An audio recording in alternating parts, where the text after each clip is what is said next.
We see the Frisia Wismar in dry dock at Emden Thyssenwerke in October 2009. Owner is the Hartmann Schifffahrts GmbH from Leer. The weight of the propeller is 33,740 kilos. It has 5 blades with a diameter of 7 meters. The crew is from the Philippines, Poland and Germany and is 19 till 21 men.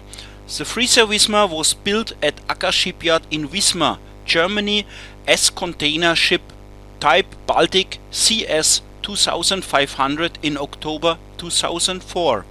The deadweight tonnage is 33,795. Length overall 207 meter, breadth 29.8 meter. The maximum height is 54 meter. Tank capacities for heavy fuel oil is 2,440 cubic meter, ballast water 9,300 cubic meter. Container capacity is 2,478 20 feet containers. The sea speed is 20.5 knots at 108 rpm.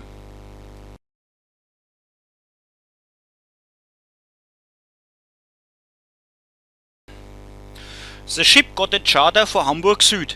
The voyage started in Hamburg. Next ports was Antwerpen in Belgium, Valencia in Spain, Alexandria in Egypt and Tartus in Syria. Tartus is the second biggest port after Latakia in Syria. The capital city is Damascus, which is one of the oldest cities of the world. Syria has about 19 million citizens. Syria has a very interesting history. When the Arabs occupied the land from Byzance at 661, Damascus became the capital of the Umayyadan dynasty. At this time Damascus was the most important and upcoming city in the Muslim world. At the year 1099 the Crusaders conquered partly the land. Later Saladin, Sultan from Egypt, took back the land. The plenty wars on the land of Syria lead to poverty. The decline was sealed by the Mongols 1260. The Turkish took the region under their leadership at 1516 for 400 years. During First World War, Turkey was on the side of the Middle Axe. The British and French promised the Arabs independence if they would fight against the Turkish. It was made a deal between Great Britain and the great Sharif from Mecca, Hussein ibn Ali. Great Britain and France made a secret contract where it was committed that the area of the nowadays Syria and Lebanon became to France, Israel and Jordania to Great Britain. The land became finally independent at 1946.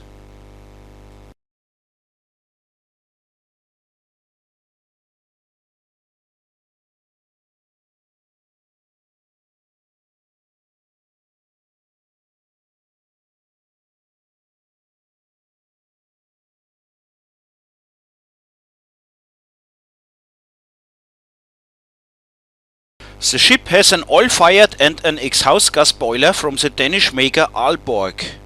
The boiler plant is very important to heat up the heavy fuel oil in the storage tanks and to bring the fuel to the correct injection viscosity of about 145 degrees for injection into the main engine and the auxiliary engines. On board is also an air-conditioned plant with 2 compressors. It shall keep the accommodation also in tropical areas in pleasant temperatures and humidity.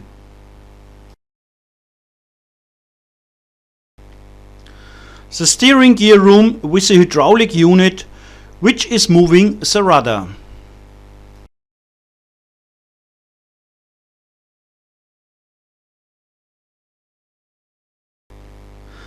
On board are 4 auxiliary engines with totally 4800 kilowatt electrical power. There are 3 7-cylinder 4-stroke engines from MAN type L3121 with 1330 kilowatt at 900 rpm and 1 5-cylinder with 900 kilowatt.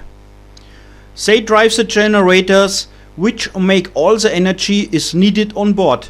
A ship of this size need at sea approximately 550 kilowatt. The reason for the high capacity of energy are the 400 reefer sockets for reefer containers, which makes the ship type very attractive for the South America trade. The maintenance of them is done by the third engineer with support from the motorman.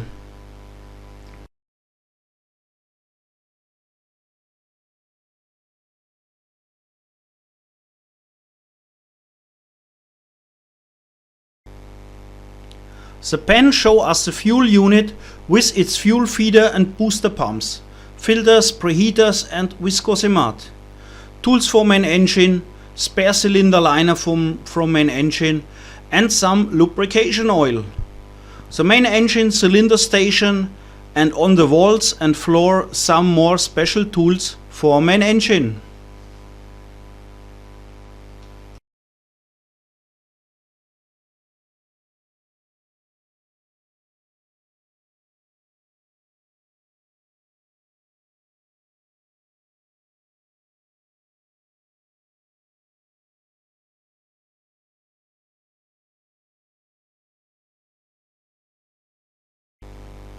The main engine is from MAN and Burmeister and Wain and has 7 cylinders. It was built in license in Japan. It is a 2-stroke diesel engine with 21,770 kilowatt power. Diameter of one piston is 700 mm, the stroke is 2360 mm.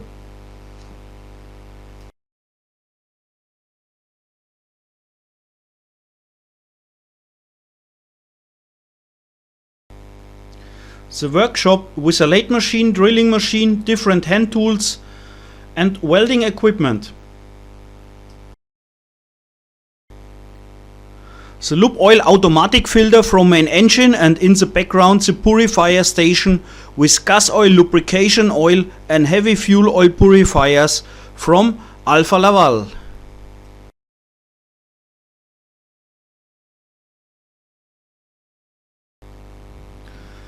The middle deck with the starting air compressors, which fill up the starting air bottles up to 30 bar. The air is used to start the main engine and auxiliary engines. Then the main engine middle station with inspection covers for maintenance works at the piston underside spaces.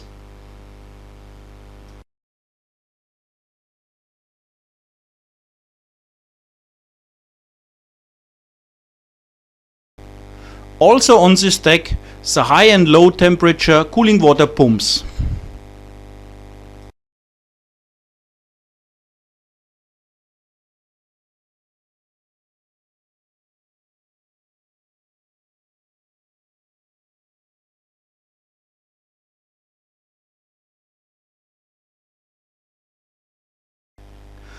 The propeller shaft, which transfers the power from the main engine to the propeller. The transmission is direct without a reduction gear. You can also see nicely the propeller shaft bearing, the flywheel and turning gear from main engine.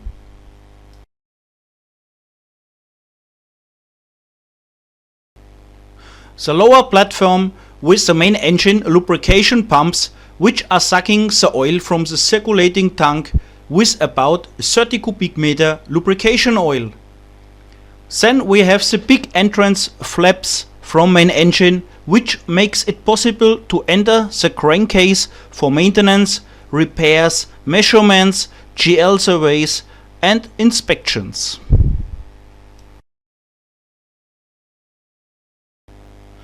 Izmir is one of the most important ports and the third biggest city of Turkey.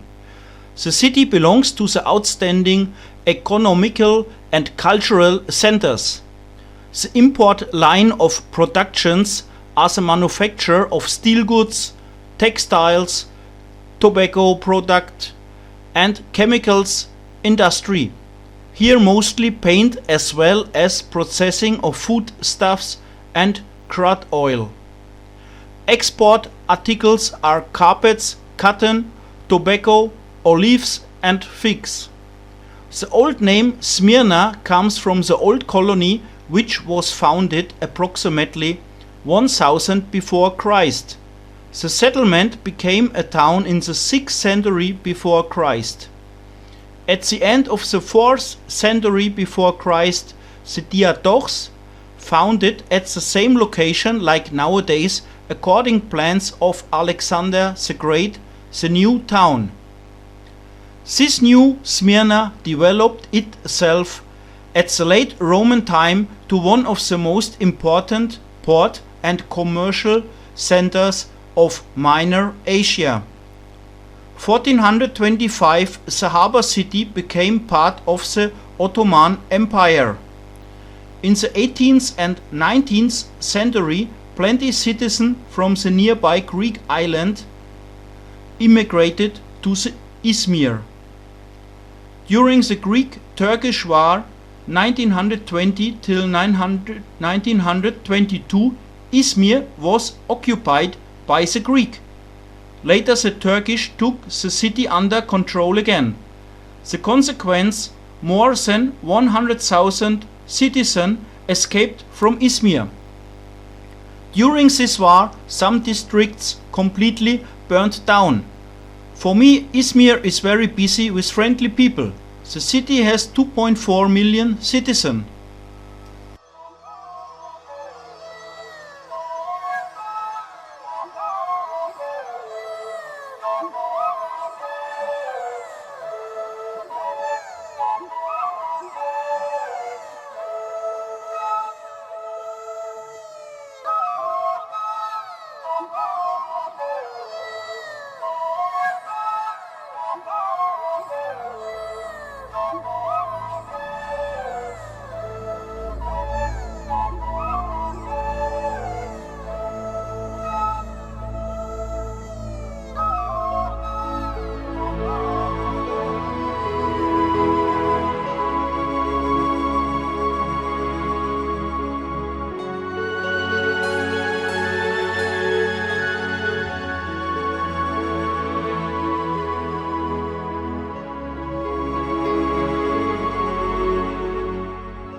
Salerno is a harbor city close to Naples.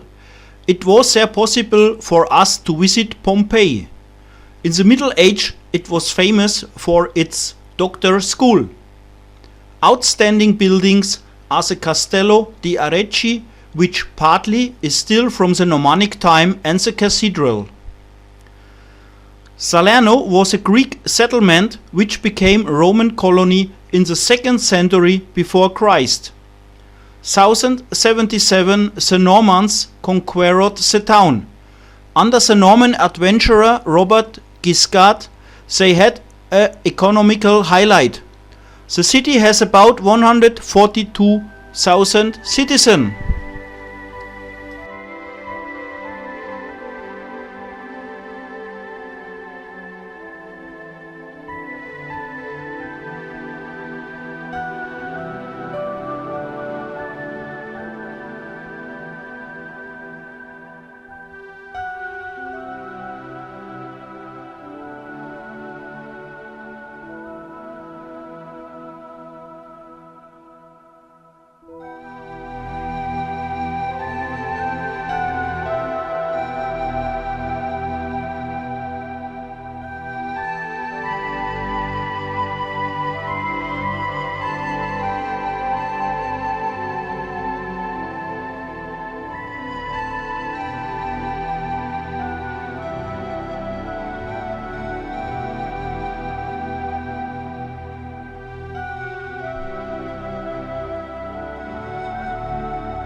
The island Capri is very close to Salerno and is passed on the way to Gibraltar.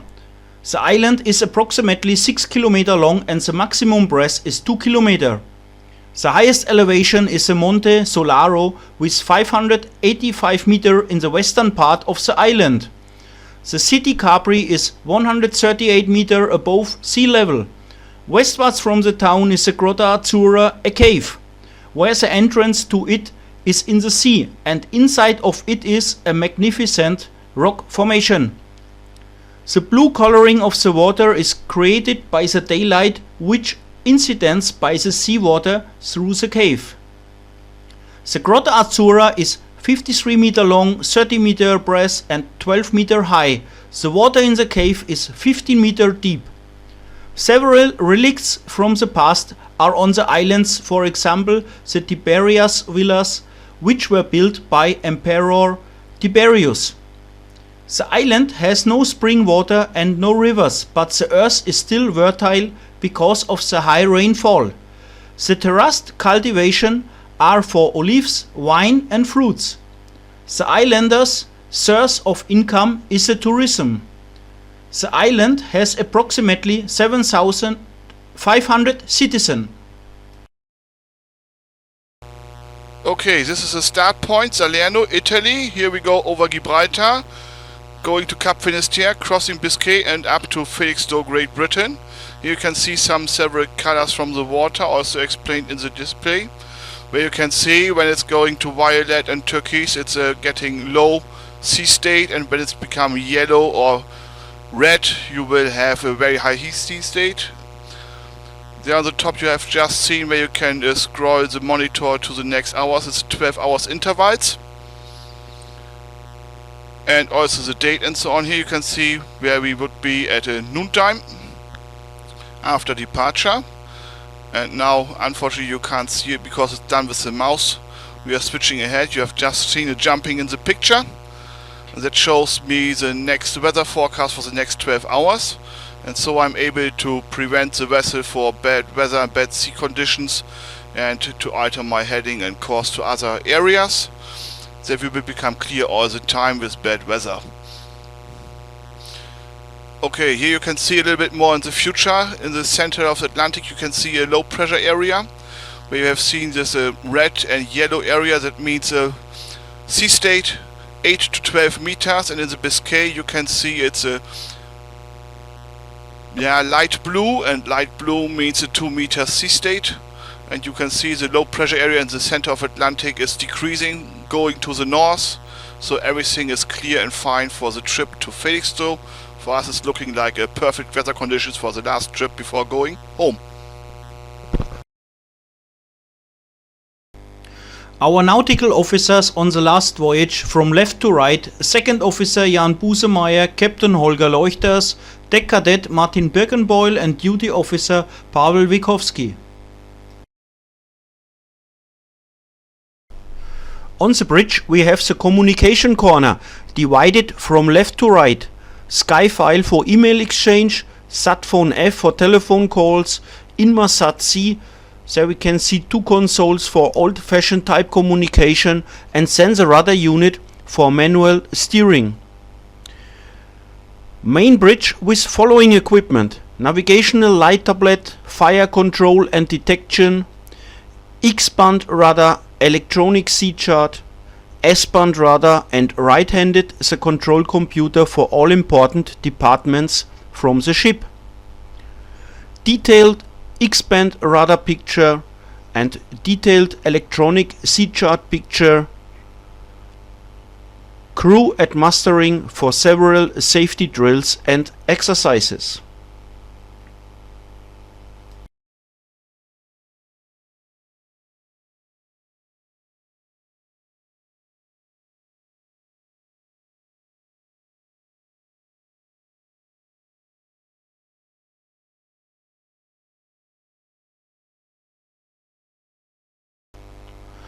The cook Dennis Aradanas and the steward Reinaldo Vilena. They give to all of us a real good food. The cook has to prepare mostly different food for the European and Philippine seamen, what is sure not so easy to manage.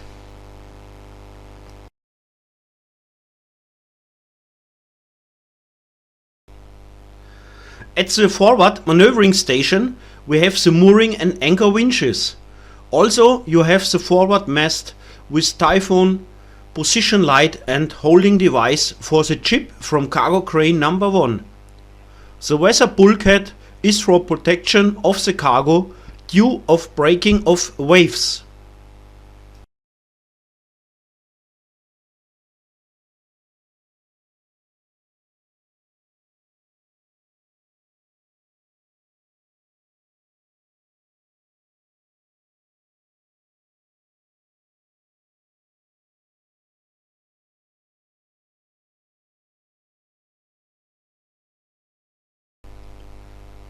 The column of one of 3 ship cranes. The manufacturer is MacGregor, which take over the knowledge from the former manufacturer Hägglund. They have a maximum hoisting capacity of 45 tons. The maximum ship radius is 29 meter. The total weight is 53 tons. The diameter of the wire ropes from the hoisting winch is 34 mm, the length 280 meter. From crane number 1 you have a nice view to the sea.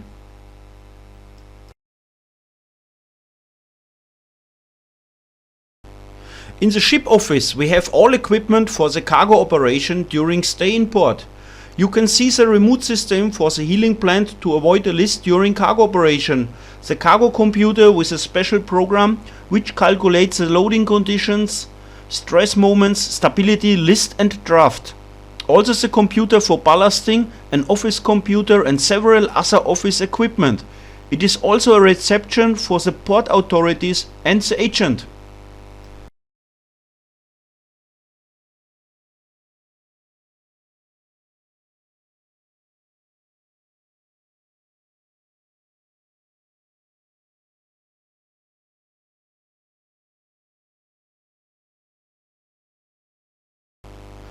In the incinerator room most of the waste of the ship will be incinerated.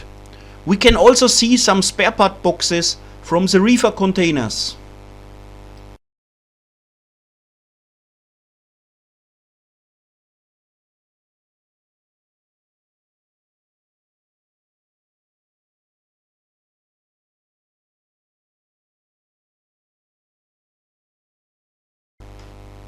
At the fire control station all emergency stops of ventilation and pumps can be released. Also we have the possibility to release all quick closing valves in engine room.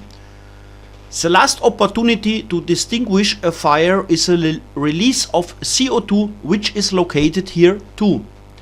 The CO2 room with all the bottles is close to the emergency station. All cargo holds, the incinerator room and the complete engine room can be flooded with CO2.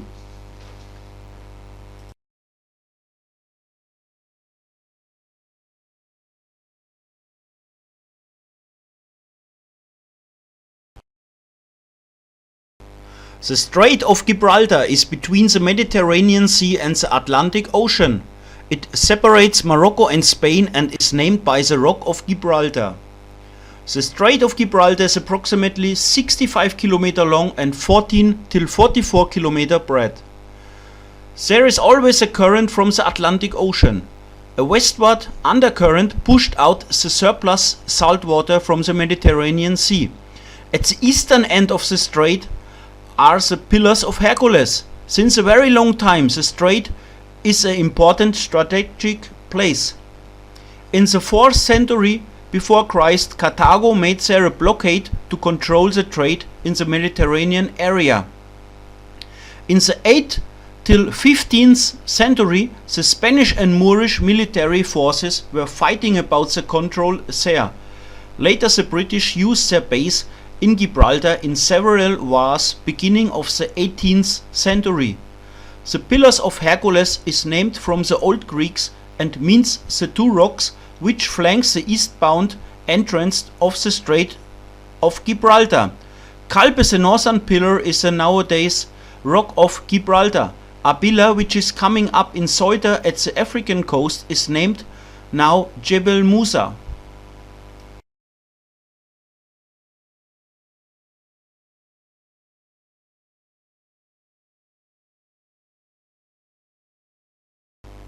The piston and liner control is one of the most important checks which have to be done on the main engine.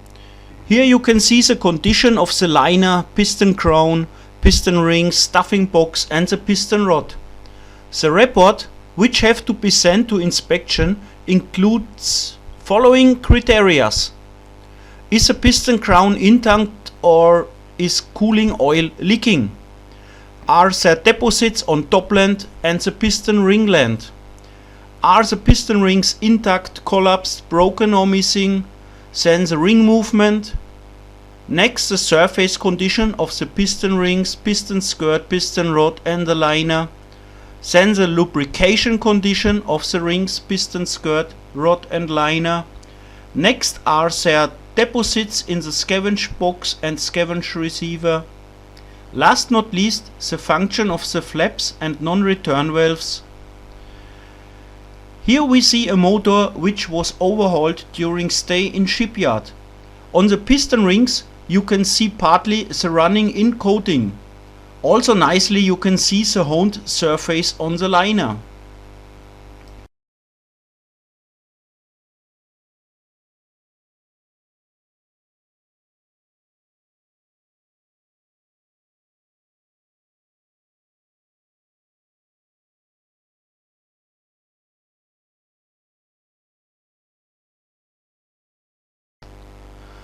In Mersin we made a boat drill. We can see the crew from the man overboard boat, which consists of the second officer, second engineer and one AB, while launching the boat.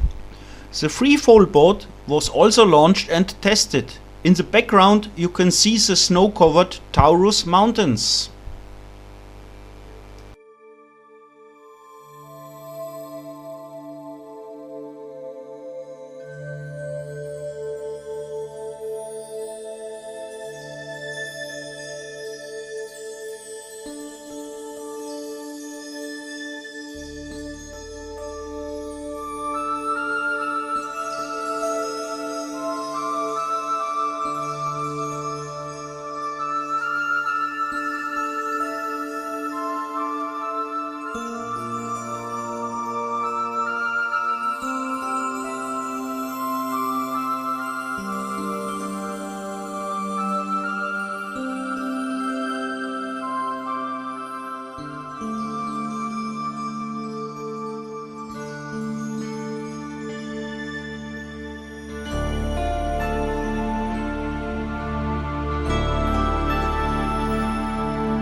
During our stay in Alexandria it was possible for us to visit a place with catacombs, a very old place where the Egypts bury their families in the old tradition, the mummification.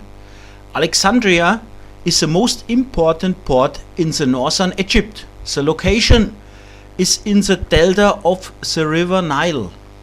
The city was founded 332 before Christ from Alexander the Great, king from Macedonia. He planned to make of it the biggest port of the old world. The lighthouse of Pharos, a building of this time, is one of the 7 world wonders. At a 1998 started campaign in the harbor basin, several discoveries was made. With international financial support in October 2002, the Bibliothek of Alexandria was opened, which is the biggest of the Near East. The population is 3.3 million citizens.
Beirut is the capital and biggest city of Lebanon.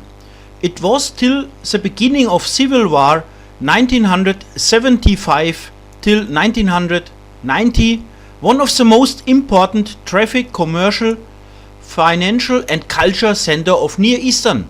Around the destroyed historical center some poverty districts was built up in the south. In the eastern part are living mostly Christians. In the western districts from Beirut mostly Sunnite Muslims. In the southern part mostly Lebanese Shiites and Palestinians. The most interesting place is a big mosque from 1291. In the National Museum are plenty treasures from Byblos and Tyrus from the time 1800 before Christ, including the oldest alphabet of the world. 1995 a Crusader fortress was discovered in the old center. Beirut was occupied by the Crusaders from 1110 till 1187 and 1197 till 1291. Beirut has about 1.8 million citizens.